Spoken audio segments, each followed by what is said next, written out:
They thought bribery would silence him. Instead, his answer exposed the truth no one expected.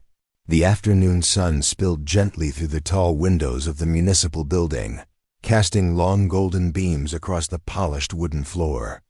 Inside, the atmosphere seemed calm, almost ordinary. Papers were neatly arranged on the desk, a pen rested at the ready, and the faint sound of footsteps echoed down the marble hallway. At the heart of it all sat the black official, respected by many, feared by some, but known by all for one thing: his unshakable integrity. For years, he had carried himself with quiet dignity. He was the kind of man who never raised his voice unnecessarily, yet when he spoke, the room always fell silent. Today seemed no different, but beneath the quiet hum of daily work, something unusual was about to take shape. The door creaked open, and a group of sharply dressed men entered. Their suits were finely tailored, their watches glinting under the sunlight, their shoes polished to a mirror shine. They greeted him warmly, almost too warmly, their smiles stretched a little too wide. They claimed they had come to discuss progress for the city. The official nodded politely, though his eyes caught details their words tried to hide. One man's hand trembled slightly as he set his briefcase on the table. Another avoided direct eye contact, his gaze darting toward the window as though searching for escape. Their cheerfulness felt rehearsed, brittle, like glass ready to shatter. Once the office doors closed, the masks slipped. The room grew heavier, the air thick with unspoken tension. A sleek envelope slid across the desk, landing softly against the polished surface. The official glanced at it, but did not touch it. Inside, they promised, was enough money to change his life forever. Beyond the envelope lay more offers: access to wealth, influence, a seat at the table of the powerful. All he needed to do was sign a single document approval for a project that looked noble on paper, but, in reality, would drain the community of its resources and fill the pockets of these men. Their voices grew softer, coaxing, tempting. They spoke of comfort, of ease, of how nobody would ever know. The envelope seemed to pulse under the sunlight, a symbol of everything he could have if only he bent his principles. The official leaned back slowly, his silence louder than any words. Memories began to stir inside him. He remembered his childhood, the years of poverty, the faces of neighbors who lost their homes because of greedy deals just like this one. He remembered his mother's firm voice reminding him, "Dignity, my son, will always be worth more than gold." For a moment, his chest tightened. The money could erase so many struggles. He could live in comfort, free from worry. Yet another thought pressed harder. How many families would suffer if he accepted? How many children would grow up believing justice was just another thing that could be bought? Finally, he lifted his gaze, steady and calm. "Gentlemen," he said quietly, "I will not sign." The businessmen exchanged looks of disbelief, some chuckling nervously, certain he was bluffing. But before they could speak again, the official's hand slipped discreetly under his desk. With a subtle press of his finger, a hidden button clicked. Within seconds, the doors burst open. Law enforcement officers stepped into the room, their presence filling the air with authority. The businessmen froze, their confident expressions crumbling into pale shock. What they hadn't known was that the official had suspected this attempt for weeks. Every word, every bribe, every false promise had been recorded. Their trap had become their undoing. The story spread swiftly beyond the walls of that office. News channels reported it, headlines praised it, and across the nation, people found hope in his act of courage. Parents pointed him out to their children as a role model. Other officials, once wavering in their own convictions, stood taller, inspired to resist corruption themselves. And as the official walked out of the building that evening, the sun was setting in radiant gold behind him. The light seemed to follow him, wrapping him in quiet triumph. Because in that moment, he had proven a truth the world often forgets. Real power is not found in wealth. but in the courage to stand unbought. His refusal had not only protected his people, it had ignited a fire of integrity across the nation. One person's refusal to be bought can light the way for an entire nation. The afternoon had carried on in its usual rhythm. Papers shuffled, footsteps echoed faintly in the hall, and the hum of distant conversations created a quiet backdrop inside the municipal building. The black official sat at his desk, shoulders steady, his pen moving with deliberate precision across documents. The golden sunlight poured through the high windows, painting the room with a soft glow that carried an air of peace. But peace rarely lasted long in places where power dwelled. The heavy oak doors creaked open, breaking the calm. A cluster of men entered, their presence filling the room with a sudden shift of energy. They were sharply dressed, their suits tailored to perfection, their silk ties knotted tight against crisp white collars. Their shoes gleamed as though they had been polished only moments before stepping inside. At first glance, they appeared to be nothing more than successful businessmen, eager to contribute to the city's growth. They smiled broadly as they approached, their laughter carrying a rehearsed smoothness, like actors stepping into a role they had practiced countless times. Their voices rose cheerfully, almost too cheerfully, as they extended greetings. "Good afternoon, sir," one of them said with a confident nod. "We are here to discuss something important progress for the city." The official offered a polite smile, but his eyes, sharpened by years of experience, caught what their polished words tried to hide. Their cheerfulness felt strangely forced, brittle at the edges, like glass threatening to crack under the slightest pressure. One man stepped forward to shake his hand, and in that moment, the official noticed it, a faint tremble in the man's fingers, barely visible yet impossible to ignore. Another stood slightly behind, his posture rigid, his eyes never quite meeting the official's gaze. Instead, his gaze wandered, flitting toward the window, the ceiling, anywhere but the person seated before him. The room was filled with voices, yet beneath them ran an undercurrent of unease. It was not what they said, but how they said it. The official, known for his quiet perception, had learned to read the language of gestures. The pauses too long, the smiles too wide, the glances too fleeting. These men carried themselves like masters of charm, yet their bodies betrayed them with every nervous twitch and misplaced glance. "Progress," the leader of the group repeated, his tone just a little too eager, his grin stretching unnaturally across his face. "We believe we can bring great improvements, opportunities that will benefit everyone." The official leaned back slightly in his chair, folding his hands neatly before him. His expression remained calm, almost unreadable, but inside his mind sharpened. He had seen faces like these before, faces that were sincerity like a mask, slipping it on whenever they needed to appear noble. The men continued to speak, their words polished and promising. Yet for every promise, there was a crack in their delivery.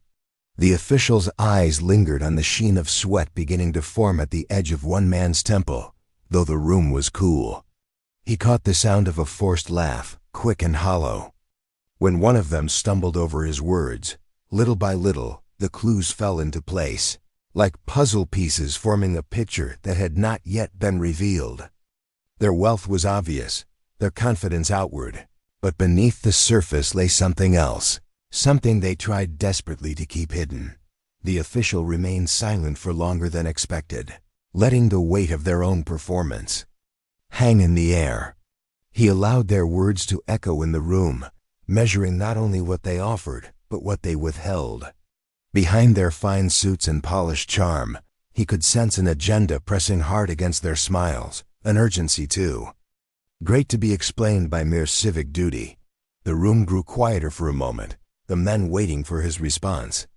The sunlight caught the edge of the polished table between them, glinting briefly as though to remind him that even the brightest surfaces could conceal shadows beneath. He studied them with calm eyes, but inside, a quiet certainty began to grow. Their visit was not about progress. It was about something else, something they had not yet dared to say aloud.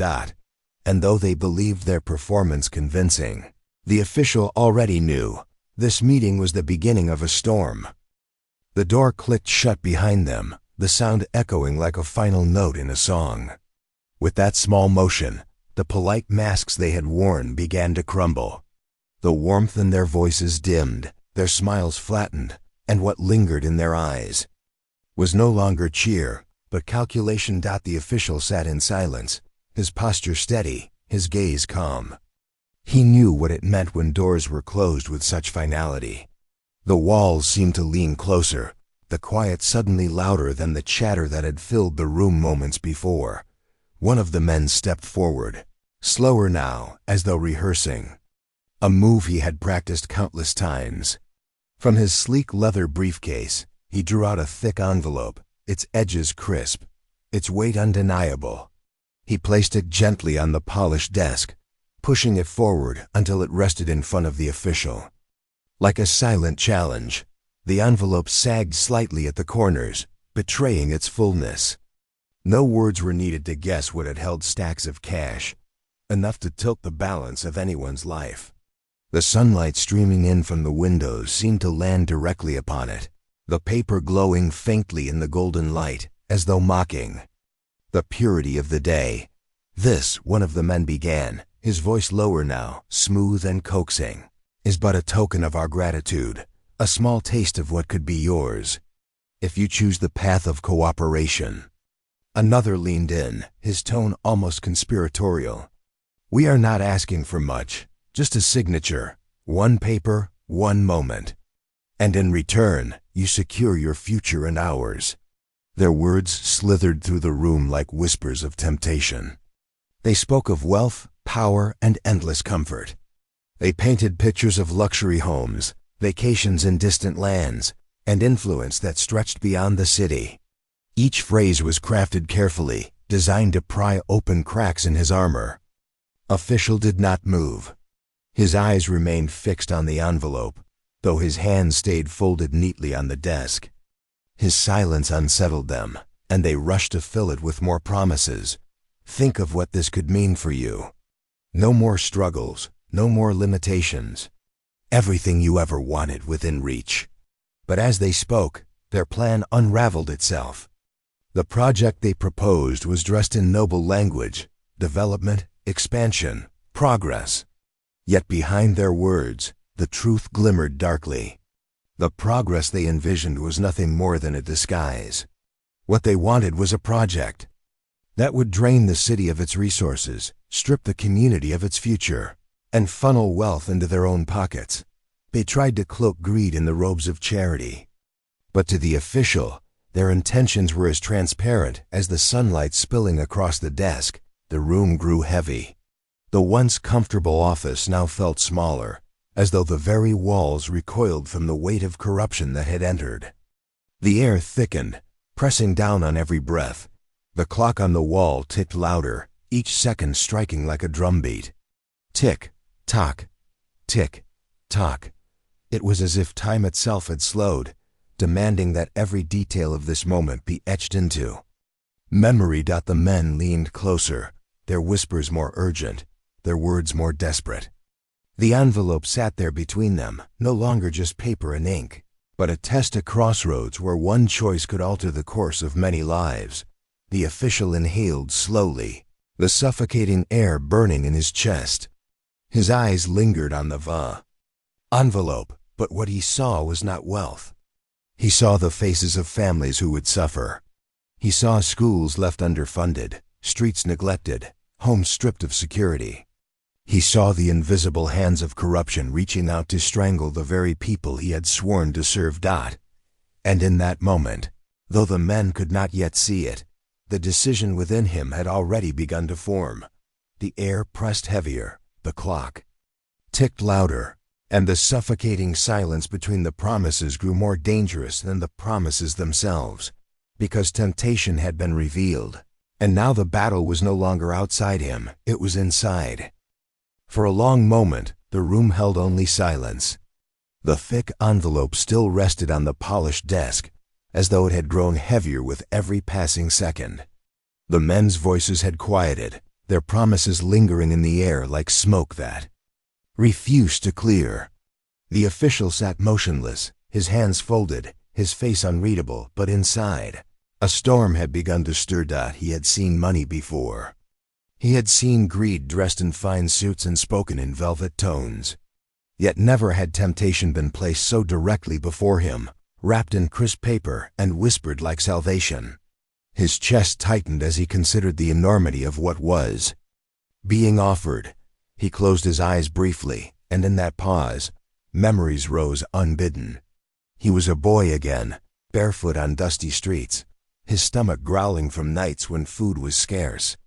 He remembered watching his mother mend torn clothes by candlelight, her fingers rough from work, her voice steady as she told him, "Do not sell your soul, my son. One day you will understand why." Her words rang louder now than the clock ticking on the wall. He thought of his father, a man who had labored for years in a factory, who had died too soon because the company valued profit over human lives. He remembered neighbors forced to abandon their homes when corruption stole the last of their savings. He had promised himself he would never become like those who fed on the weakness of others. And yet, the envelope was still there. It could erase so many struggles. It could build the life he once dreamed of when he was younger, staring out at the world with empty pockets and endless hope. With one signature, he could secure comfort for himself and his family. No more worries about bills, no more sacrifices, no more quiet nights filled with doubt about the future. The thought pressed against him like a weight. His heart pounded in his chest, and for the first time in years, he felt the dangerous pull of wanting. The men leaned forward slightly, mistaking his silence for hesitation. Their smiles returned, slick and confident. "It doesn't have to be difficult," one said softly. "Everyone does it. Nobody will know. Think of it as an investment in your future." Their words scraped against him like sandpaper, grinding away at his resolve. He opened his eyes and met their gaze, and in those eyes he saw not opportunity, but hunger raw. Desperate hunger for power and control. The room seemed to shrink, the air thick with tension. The clock ticked louder still, each second a reminder that a decision could not be delayed forever. The official inhaled deeply, steadying himself. His gaze drifted from the envelope to the window, where the sunlight still streamed in.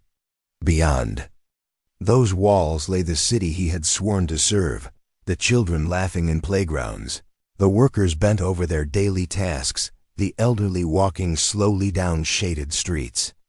They did not know what was happening here, in this office, but their lives would be shaped by the choice he made. If he signed, he would betray them. Their trust would become a currency spent for his comfort. Their futures would be drained too. Build towers of wealth for men who had never cared for them. And suddenly, the envelope no longer looked like salvation. It looked like poison, neatly wrapped, waiting to be swallowed. A calmness settled over him, not the calm of resignation but the calm of clarity. The battle within him, fierce and consuming, gave way to a quiet strength. His mother's voice, his father's sacrifice, his own oath, all of it converged into one unshakable truth. He could not be bought. When he finally spoke, his voice was low but firm, carrying the weight of generations who had endured hardship yet refused to bow. "Gentlemen," he said, his gaze unwavering, "there are things in this world money cannot buy. My soul is one of them." The men stiffened, their smiles fading once more. But what they did not yet know was that his refusal was only the beginning, because the storm he had fought inside himself was now over, and his decision was final. The silence that followed his refusal was sharp, almost electric. The men blinked at him, disbelief etched into their faces. For a moment, none of them moved, as though the words he had spoken were too foreign to comprehend. Then slowly, their shock gave way to anger. One of them leaned forward, his jaw tight, his voice stripped of its earlier charm. "Think carefully," he warned, his tone edged with threat. "This is an opportunity you will not see twice." Another forced a smile, though it no longer reached his eyes. "You don't have to give us an answer right now. Perhaps you simply need more time to think." But the official did not flinch. His gaze was steady, calm, unyielding. Inside, the storm had already passed. His decision was not a question anymore. It was a truth carved deep within him. The men exchanged uneasy glances, their confidence slipping. They had come expecting eagerness, perhaps even quiet compliance. What they found instead was resistance. Firm as stone. And then it happened. The official's hand slipped beneath his desk, his fingers brushing against a small hidden switch. With a subtle press, a silent signal was sent. The men, too consumed by their own desperation, did not notice. Seconds later, the heavy doors of the office swung open with force. Law enforcement officers stepped inside, their uniforms crisp, their presence filling the room with authority. The businessmen froze, their faces draining of color. The leader of the group opened his mouth to protest, but the sound died in his throat as one of the officers held up a small recording device. Every word, every whispered promise, every ounce of corruption they had tried to sell was captured in clear, undeniable detail. The room, once suffocating with temptation, now crackled with the weight of justice. "You!"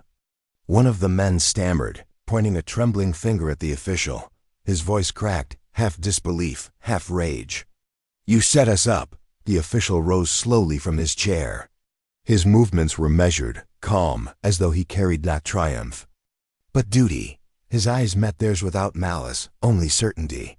"No," he replied softly. "You set yourselves up.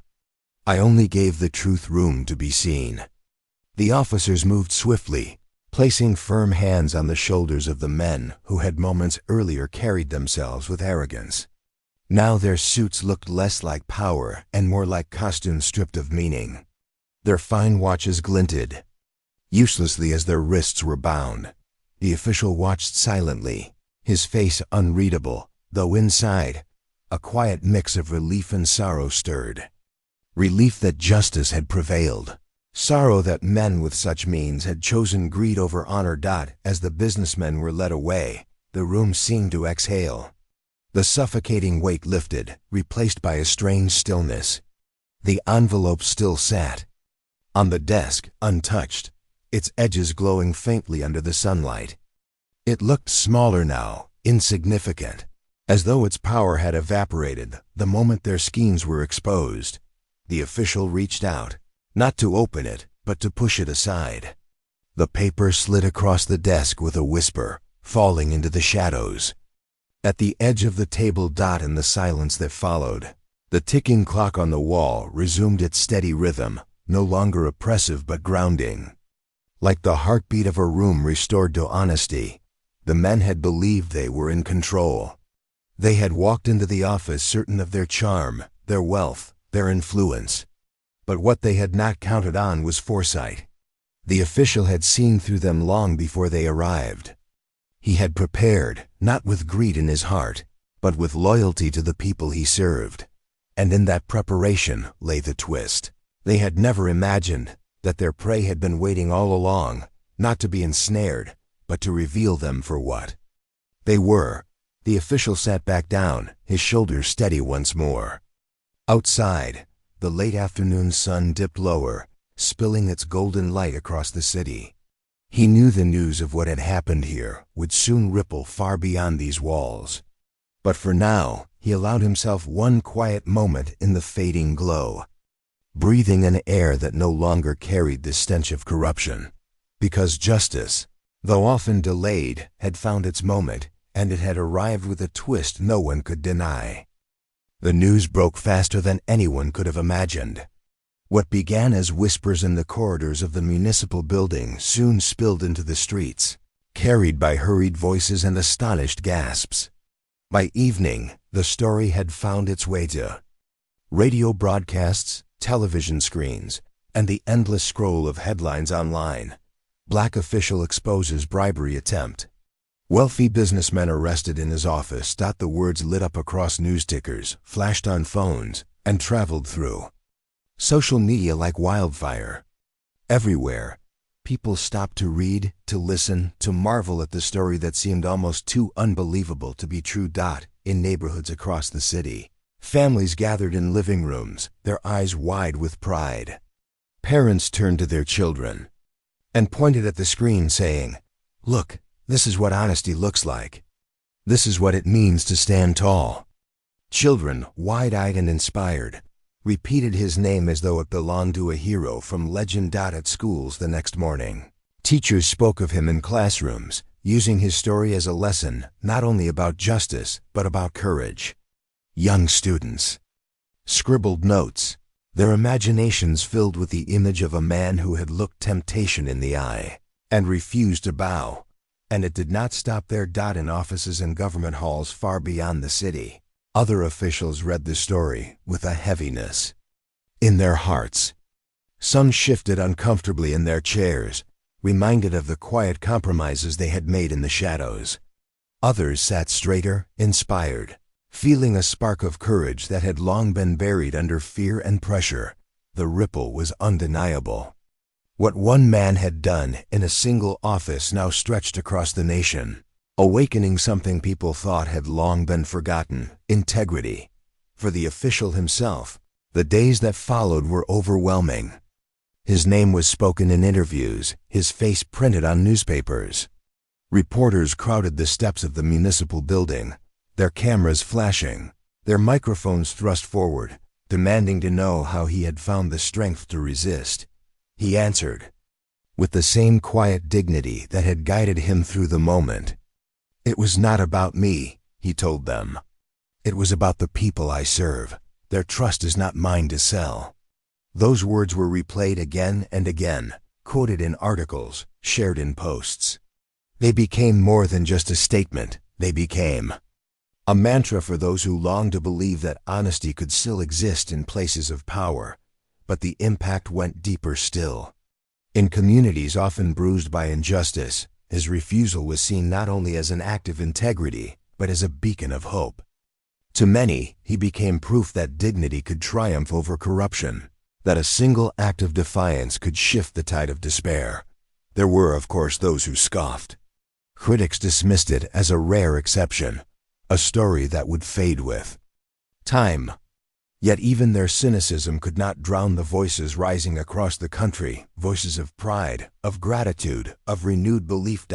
And as the weeks passed, it became clear that this was more than just a headline. It was a turning point. The official, though humbled by the attention, remained unchanged.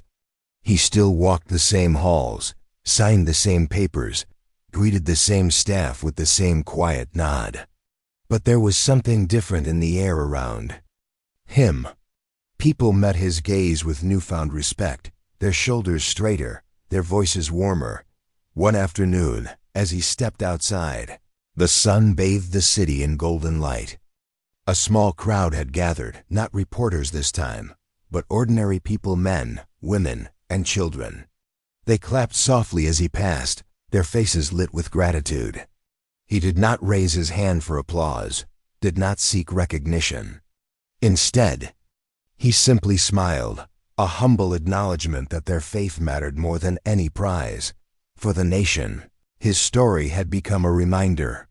Not all battles are fought with weapons. Some are fought in silence, behind closed doors, where choices are made that can shape generations. And in this battle, his refusal had not only preserved his integrity, it had reignited a nation's belief in justice. The noise of the headlines eventually softened, as all news does. The cameras drifted away to chase the next scandal, the next sensational story. Yet the memory of what had happened inside that office did not fade. It lingered in the hearts of the people, like a quiet flame that refused to be extinguished. For the official himself, life slowly returned to its steady rhythm. Each morning, he arrived at the municipal building as he always had, early, calm, composed. He greeted his staff, signed papers, and listen to the concerns of ordinary citizens.